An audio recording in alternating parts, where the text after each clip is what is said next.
한 걸음 물러나면 그림이 보이고 세 걸음 물러나면 사람의 실체가 보인다는 스페인 격언처럼 가까이에서는 볼 수 없는 것들이 있습니다. 믿어왔던 가족이나 절친의 배신이야말로 인생의 뒤통수를 치는 적절한 예입니다. 이 경우 주변에서 경고를 하는데도 정작 본인만 모르거나 믿지 않다가 일이 터진 후에야 현실을 확인하게 됩니다. 박수홍 친형의 횡령 의혹도 이 경우에 속합니다. 무려 7년 전 박수홍과 친형과의 관계를 예언한 변호사가 있다는 말에 관련 자료를 찾아봤습니다. 무당도 아닌 변호사의 예지력에 소름이 돋습니다. 2014년 방송된 동치미 빚 걱정 없이 살고 싶다 편에서 박수홍은 30대 초반까지 아버지의 사업 실패로 생긴 빚을 갚은 바 있고 현재 돈 관리는 친형이 해주고 있다는 이야기를 합니다.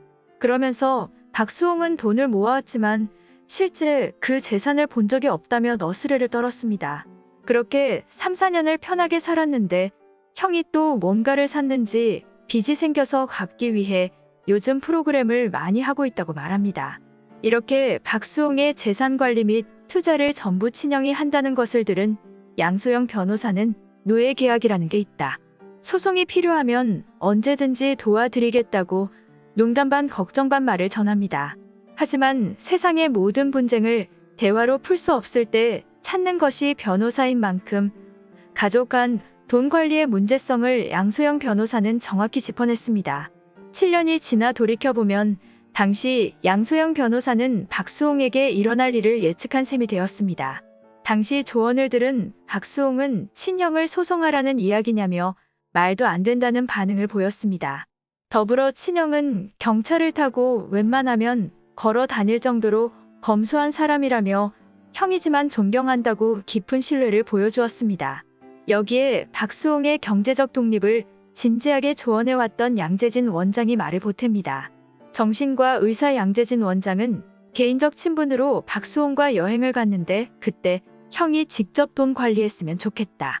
형은 경제적인 면부터 독립하지 않으면 영영 독립 못해라고 직언을 했다고 합니다. 이 이야기를 옆에서 모두 들은 엄앵란 배우는 박수홍이 경제적으로 독립해야 한다며 연예계 선배로서 진심으로 조언했습니다. 돈은 직접 관리해야 한다는 엄앵란의 말을 들었다면 박수홍은 오늘날 뼈아픈 실수는 없었을 것입니다.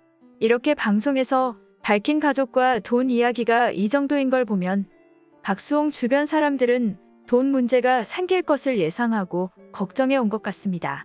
사실 박수홍이 애써 외면했을 뿐 지인들이 조언할 정도라면 박수홍조차도 염려는 했을 것입니다. 하지만 박수홍은 가족에 대한 믿음, 형제애가 강했고 진실을 외면해 온 것으로 보입니다. 결국 누가 뭐라고 해도 믿어왔던 친형과의 법적 분쟁이 시작되었고 친형이 박수홍의 사생활을 무차별로 공개하고 있는 지금 박수홍은 천해고와 같은 신세가 되었습니다. 박수홍의 힘든 시간을 응원하면서도 7년 전 양소영 변호사, 엄앵란 배우, 양재진 원장의 조언을 들었다면 얼마나 좋았을까 안타깝습니다.